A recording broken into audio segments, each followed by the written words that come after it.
آپ تشریف لے گئے وہاں سے. تو حضرت موسیٰ ایک دن شام کے وقت دوبارہ آئے بستی میں، لوگ سوئے ہوئے تھے.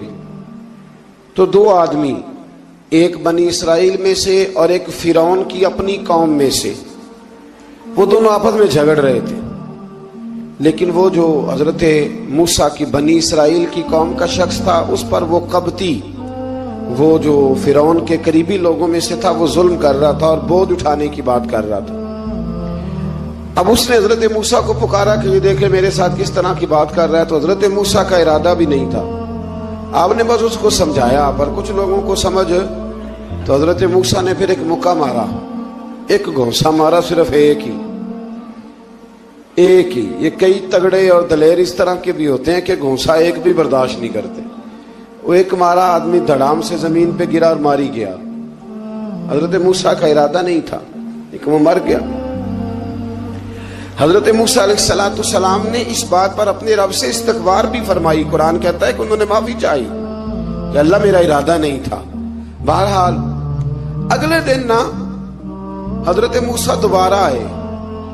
وہ سنا کرتے تھے نا ہم کہ بیوقوف دوست سے عقل مند دشمن بہتر ہوتا ہے. وہ کم از کم دشمنی تو عقل مندی سے کرتا ہے نا، لیکن جو بیوقوف دوست ہو بیوقوفی. حضرت موسیٰ دوبارہ آئے تو وہ بنی اسرائیلی اگلے دن کسی اور سے جھگڑا کر رہا تھا.